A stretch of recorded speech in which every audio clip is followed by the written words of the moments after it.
Sejahtera buat kita semua. Mari kita bersama-sama merendahkan hati kita di hadapan Tuhan sebelum kita akan membaca dan merenungkan firman Tuhan. Mari kita berdoa. Tuhan di sorga, kami mengucap syukur kami kembali boleh duduk bersama walaupun secara daring. Kami bisa menikmati hadirat Tuhan melalui ibadah di tiap-tiap rumah tangga kami masing-masing melalui daring kami. Kami bersyukur Tuhan pelihara kami, Tuhan berikan kami kesehatan, kekuatan hingga saat ini, bahkan kerinduan untuk menikmati firman-Mu yang indah dan sukacita untuk bersama-sama kami baca dan merenungkan. Pagi ini kami akan menikmatinya. Tuhan kiranya mempersiapkan hati pikiran kami, dan biarlah Roh Kudus menolong dan memampukan kami untuk mengerti lebih dalam apa yang menjadi kehendak Tuhan melalui firman Tuhan yang kami akan baca dan renungkan. Berkati hamba-Mu yang menyampaikan, biarlah setiap kebenaran demi kebenaran yang disampaikan adalah firman Tuhan yang mengubahkan kami semua. Terpujilah Engkau ya Tuhan, demi nama Tuhan kami Yesus Kristus, Sang Firman yang hidup dan memperbaharui kami. Kami datang mengucap syukur dan berdoa. Amin. Jemaat yang dikasihi Tuhan, mari kita bersama-sama membuka Alkitab kita. Dan minggu ini saya akan membagikan satu bagian firman Tuhan yang terambil dari Perjanjian Baru, lebih tepatnya dalam Injil Lukas pasal yang ke-9 ayat yang ke-57 sampai 62. Injil Lukas pasal yang ke-9 ayat yang ke-57 sampai 62. Demikianlah sabda Tuhan. Hal mengikut Yesus. Ketika Yesus dan murid-muridnya melanjutkan perjalanan mereka, berkatalah seorang di tengah jalan kepada Yesus, "Aku akan mengikut Engkau, kemana saja Engkau pergi." Yesus berkata kepadanya, "Serigala mempunyai liang, dan burung mempunyai sarang, tetapi Anak Manusia tidak mempunyai tempat untuk meletakkan kepalanya." Lalu ia berkata kepada seorang lain, "Ikutlah aku." Tetapi orang itu berkata, "Izinkanlah aku pergi dahulu menguburkan Bapakku." Tetapi Yesus berkata kepadanya, "Biarlah orang mati menguburkan orang mati, tetapi engkau pergilah dan beritakanlah kerajaan Allah di mana-mana." Dan seorang lain lagi berkata, "Aku akan mengikut Engkau, Tuhan, tetapi izinkanlah aku pamitan dahulu kepada keluargaku." Tetapi Yesus berkata, "Setiap orang yang siap untuk membajak, tetapi menoleh ke belakang, tidak layak untuk kerajaan Allah." Demikianlah sabda Tuhan. Berbahagialah setiap kita yang telah mendengar, bahkan melakukannya dalam kesaksian hidup kita sehari-hari. Terpujilah nama Tuhan. Amin. Terima kasih Tuhan, seperti firman Tuhan yang telah kita baca barusan, yang terambil dari Lukas pasal 9, ayat 57 sampai 62, maka tema yang akan saya berikan pada minggu ini adalah Be Brief. Jemaat yang dikasihi Tuhan, ketika kita sampai hari ini masih menikmati hampir semua kegiatan kita dilakukan di rumah. Dan kita bisa melihat bagaimana perjuangan kita juga untuk melawan akan COVID-19 ini dengan tetap mentaati setiap protokol kesehatan yang dianjurkan pemerintah. Bukanlah hal yang mudah, Bapak Ibu Saudara yang kasih Tuhan, ketika kita belajar mentaati setiap protokol kesehatan. Bahkan terkadang kita juga harus jujur bahwa seringkali kita berusaha untuk keluar dari rumah dan menggunakan setiap alat kesehatan kita untuk menjaga supaya kita tidak tertular dengan virus COVID-19 ini. Saudara yang kasih Tuhan, ini sebuah langkah yang berani. Kalau kita melihat di mana kita sedang berjuang melawan COVID, tapi kita juga harus berjuang bagaimana kita bisa menata hidup kita dan sekaligus mencukupkan kebutuhan kita dalam rumah tangga kita masing-masing. Saudara yang kasih Tuhan, jika bercermin dari pembacaan kita pada hari ini, sebelum Yesus mengajarkan hal mengikut Dia, Injil Lukas mencatat tentang kisah pemberitahuan kedua tentang penderitaan Yesus. Kita bisa lihat dalam Lukas pasal 9 di ayat sebelumnya, ayat 43b hingga ayat 45. Dalam keadaan ini, Yesus dalam situasi yang sangat berbeban berat. Akan tetapi yang sangat unik adalah di tengah-tengah situasi Yesus sedang terbeban berat karena dia akan memikul salib, dia akan mengalami begitu banyak penderitaan. Justru murid-muridnya tidak menghiraukan hal tersebut. Mereka justru mempersoalkan siapa yang terbesar di antara murid-muridnya. Ini bukanlah hal yang baik sebagai seorang pengikut Yesus. Kita bisa membacanya dari Lukas pasal 9 ayat 46-48. Saudara yang kasih Tuhan, mengikuti Yesus bukan berarti mengikuti kemana saja Yesus pergi. Akan tetapi mengikut Yesus berarti mengikut setiap ajaran yang Yesus sudah ajarkan kepada kita. Dalam kisah sebelumnya tentang seorang yang bukan murid Yesus, kita melihat bagaimana Yesus mengusir setan dalam Lukas pasal 9 ayat 49 hingga 50. Itu berarti bukan orang-orang yang ikut kemana Yesus pergi saja yang disebut sebagai pengikut Yesus atau murid Yesus.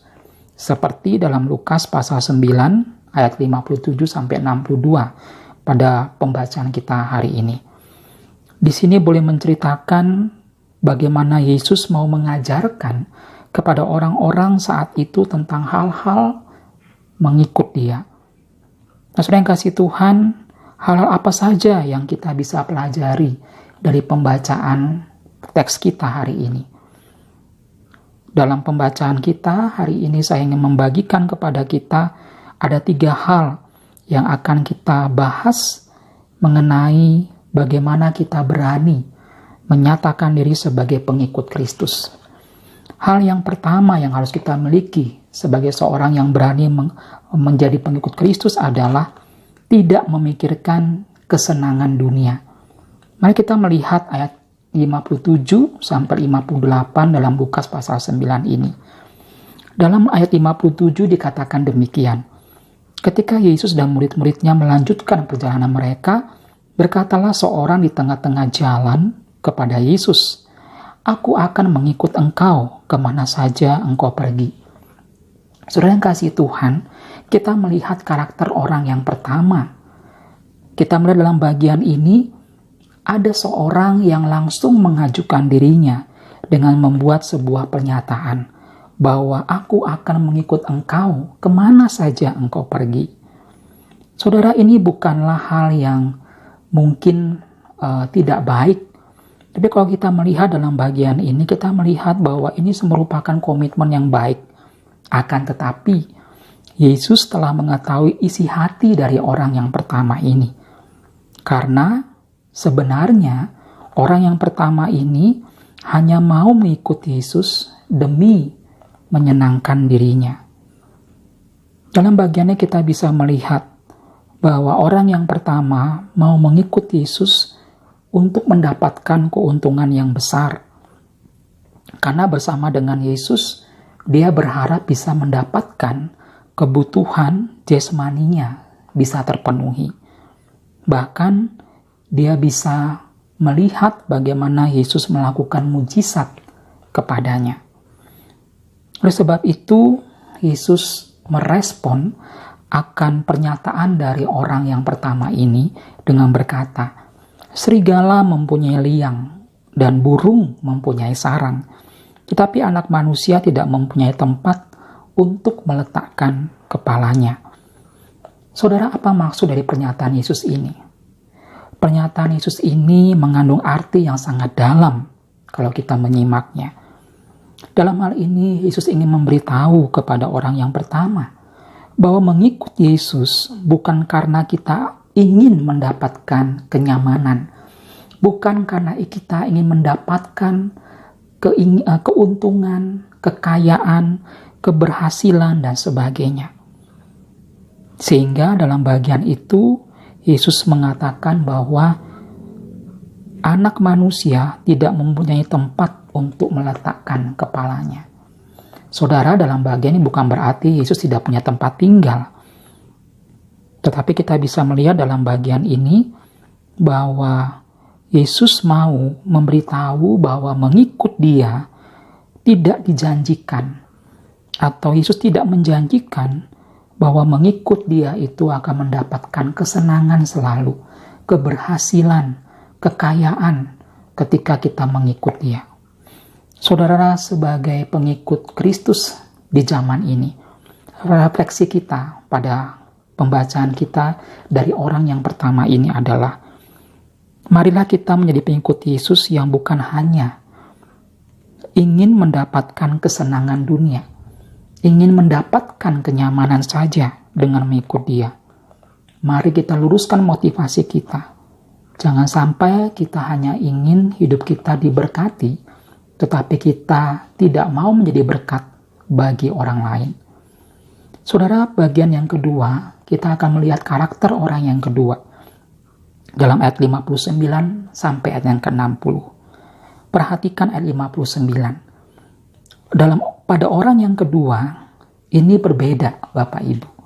Kalau orang yang pertama, dia berinisiatif untuk mengatakan bahwa aku akan mengikut engkau kemana saja engkau pergi. Namun pada bagian yang kedua ayat 59, justru Yesus yang mengatakan, ikutlah aku. Namun perhatikan Bapak Ibu apa respon dari orang yang kedua ini. Dia mengatakan, izinkanlah aku pergi dahulu menguburkan Bapakku. Jemaat yang kasih Tuhan, pertanyaan buat kita adalah, apakah ketika orang yang kedua ini mengatakan, izinkanlah aku menguburkan Bapakku, apakah benar-benar Bapaknya sudah meninggal dunia? Saudara yang kasih Tuhan, ini sebuah ungkapan yang biasa dalam tradisi orang Yahudi pada saat itu. Bukan berarti menunjukkan bahwa Bapaknya baru saja meninggal dunia, kemudian sang anak ini atau orang ini meminta izin kepada Yesus untuk menguburkan. Tetapi dalam tradisi orang Yahudi, seorang anak berkewajiban merawat bapaknya sampai meninggal. Dan ia harus menguburkan mayat atau jenazah bapaknya itu. Dan itu berarti bahwa orang tersebut mau mengikuti Yesus, tetapi dia harus pulang terlebih dahulu untuk merawat bapaknya sampai meninggal dunia. Barulah ia mengikuti Yesus. Namun perhatikan apa respon Yesus terhadap orang kedua dalam ayat yang ke-60. Biarlah orang mati menguburkan orang mati, tetapi engkau pergilah dan beritakanlah kerajaan Allah di mana-mana. Saudara, apa makna dari pernyataan ini? Mungkin ketika Bapak Ibu Saudara membaca, ada pertanyaan dalam pikiran Bapak Ibu. Bagaimana mungkin ya orang mati menguburkan orang mati? Sering kasih Tuhan, ungkapan dari Yesus ini bukan berarti orang mati menguburkan orang yang sudah mati, karena itu tidak mungkin. Tetapi maksud dari bagian ini adalah orang yang telah mati secara rohani, atau artinya orang yang sudah jauh kehidupannya daripada Tuhan, menguburkan orang yang mati secara jasmani. Artinya apa? Dalam bagian ini kita ingin diingatkan, orang yang mati secara rohani tidak akan mungkin menguburkan orang yang mati secara jasmani. Dan Yesus mau supaya orang yang kedua ini lebih memberitakan untuk memberitakan kerajaan Allah. Dalam hal ini kita boleh belajar bahwa bukan berarti Yesus mengajarkan kepada kita tidak patuh kepada orang tua. Kalau lihat tradisi orang Yahudi tadi. Melainkan ketika Yesus mengajak kita untuk mengikut Dia, maka sebenarnya Yesus menginginkan agar kita mementingkan atau memprioritaskan Dia lebih daripada segalanya. termasuk dalam hal ini orang tua. Saudara yang kasih Tuhan, apa tujuan Yesus mengajak orang kedua ini? Sederhananya adalah supaya orang ini, orang yang telah bertobat, orang yang telah mengalami pembaharuan dari Yesus, dia dipakai oleh Tuhan untuk memberitakan kabar kerajaan Allah. Jadi dalam bagian ini bukan berarti Yesus egois ketika mengajak orang kedua ini untuk mengikut dia. Akan tetapi itulah yang harus dilakukan sebagai seorang pengikut Kristus. Dia harus berani mengambil sebuah keputusan di tengah-tengah pilihan yang sulit. Apakah dia harus belajar tunduk kepada orang tua, atau dia harus belajar memprioritaskan Yesus dibandingkan segalanya. Dan kasih Tuhan, dalam bagian ini kita belajar, terkadang dalam dunia yang kita sedang jalani, kita diperhadapkan dengan berbagai macam pilihan. Dan bahkan terkadang pilihan itu terlihat sulit bagi kita. Namun, kalau Tuhan benar-benar ingin mengajak kita untuk total mengikut Dia, kita harus belajar memilih. Meskipun itu mungkin membuat kita tidak nyaman, membuat kita akan kehilangan segalanya. Tapi kita tahu bahwa mengikut Tuhan tidak akan sia-sia. Saudara yang kasih Tuhan, bagian yang ketiga menjadi bagian akhir dari kita belajar tentang ketiga karakter dari orang yang dituliskan di dalam Lukas pasal 9 ini. Mari kita perhatikan ayat 61 sampai 62. Dikatakan bahwa ada seorang lagi yang mau mengikut Yesus. Akan tetapi ia mengatakan, "Aku akan mengikut Engkau, Tuhan, tetapi izinkanlah aku pamitan dahulu dengan keluargaku." Nah, jemaat yang kasih Tuhan, orang yang ketiga ini hampir mirip dengan orang yang pertama. Maksudnya apa? Dari segi inisiatif, kita melihat bahwa orang yang ketiga sama halnya dengan orang yang pertama. Dia berinisiatif mengajukan diri kepada Yesus, bahwa dia akan mengikut Tuhan Yesus. Namun, perhatikan alasannya. Alasannya adalah dia minta izin sebelum dia mengikut Yesus. Dia minta izin kepada Yesus untuk pamitan dahulu dengan keluarganya. Saudara yang kasih Tuhan, karakter dari orang ketiga, tidak berbeda jauh juga dengan orang kedua. Maksudnya apa? Dalam diri atau karakter orang ketiga ini kita melihat bahwa yang menjadi halangan bagi orang ketiga untuk mengikuti Yesus adalah keluarganya. Orang tersebut mau mengikuti Yesus, akan tetapi ia harus pulang dahulu pamitan dengan keluarganya. Lalu respon Yesus kepada orang ketiga ini demikian. Setiap orang yang siap untuk membajak, tetapi menoleh ke belakang, tidak layak untuk kerajaan Allah. Ayat yang ke-62. Tindakan tersebut sangatlah, kalau kita melihat, sangatlah berkesinambungan. Kenapa? Dalam bagian itu kita juga membaca bahwa seorang petani yang mau membajak harus senantiasa melihat ke depan. Kalau ia ingin membajak, mengikut alur yang lurus. Jadi dalam arti kata bahwa seorang petani ketika ingin membajak, pandangannya harus lurus ke depan. Kenapa demikian? Dalam bagian ini Yesus ingin mengajarkan, bukan berarti Yesus tidak mengizinkan orang yang ketiga ini pamitan terlebih dahulu kepada keluarganya. Namun makna dari respon Yesus kepada orang ketiga ini adalah Yesus mau mengajarkan kalau mengikuti Yesus tidak harus menoleh ke belakang. Dalam hal ini melihat kehidupan kita yang lama yang penuh dengan dosa. Tetapi kita harus memandang ke depan, memandang kepada salib Kristus. Dan itu yang akan mendorong kita untuk terus boleh setia dan taat kepada Tuhan.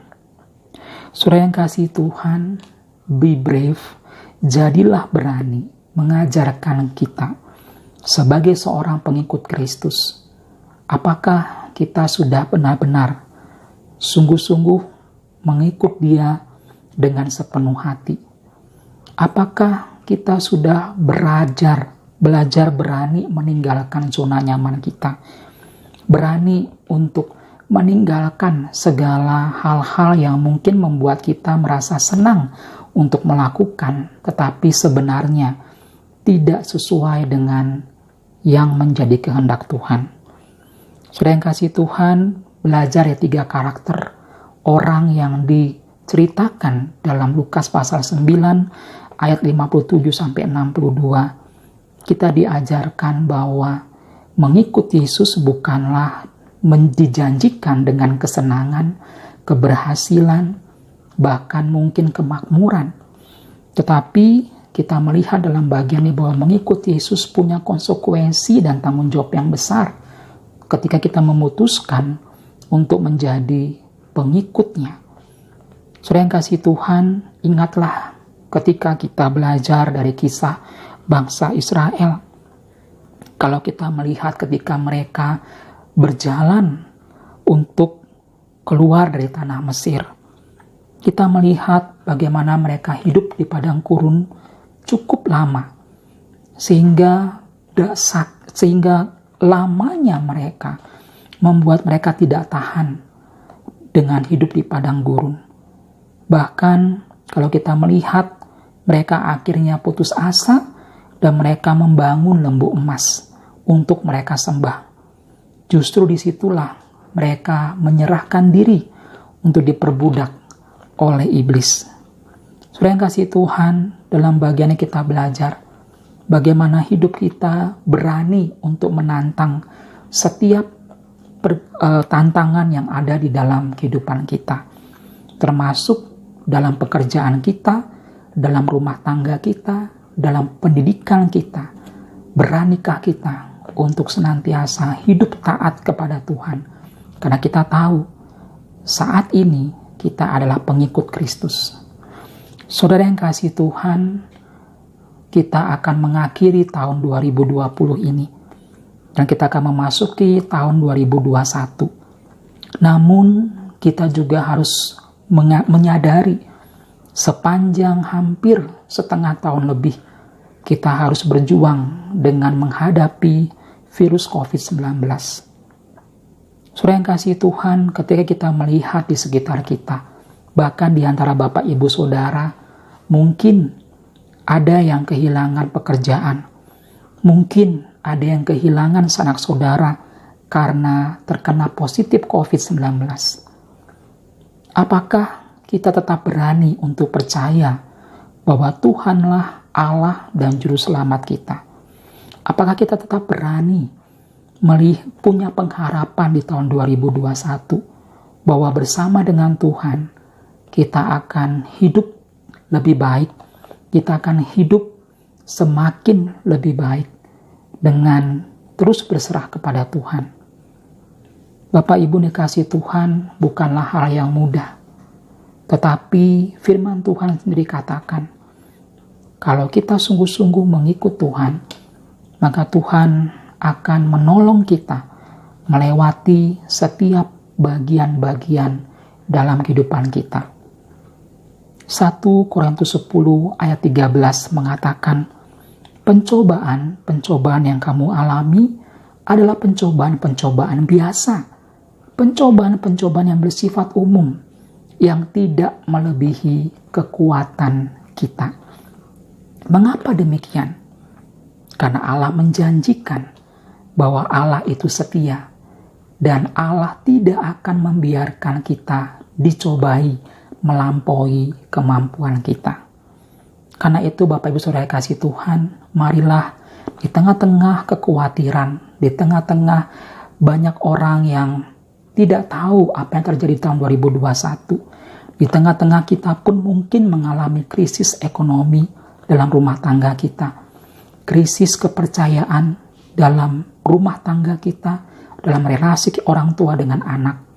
Firman Tuhan hari ini kembali menguatkan kita. Beranilah untuk terus boleh berpengharapan kepada Tuhan, percaya kepada Kristus, bahwa Dialah yang akan menolong kita melewati setiap badai kehidupan, termasuk melewati badai COVID-19 ini. Terpujilah nama Tuhan.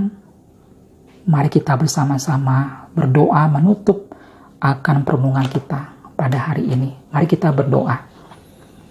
Kami bersyukur ya Tuhan untuk firman-Mu yang kembali menyegarkan kami. Tuhan, kami sadar bahwa ketika kami mendengar firman-Mu secara daring, kami meyakini bahwa Roh Kudus juga bekerja setiap pribadi kami, mencerahkan, bahkan membukakan apa yang harus kami lakukan sebagai pengikut Engkau. Tuhan, biarlah kami berani untuk terus boleh menceritakan kasih Allah di tengah-tengah banyak orang yang kehilangan pengharapan karena dampak dari COVID-19 ini. Berikanlah kami hati yang terus boleh berkobar dan berani untuk menyatakan Injil, memberitakan kabar baik ini kepada mereka yang kehilangan pengharapan. Beranikanlah kami juga ya Tuhan untuk tunduk dan taat melakukan segala perintah-Mu melalui ketaatan kami dalam kami berelasi dengan Tuhan dan ketaatan kami dalam setiap hal yang kami lakukan di dalam dunia kerja kami, dalam keluarga kami, dalam pendidikan kami. Tuhan, tolong kami supaya kami belajar berani menjadi seorang pengikut Kristus yang sungguh-sungguh taat kepada Engkau.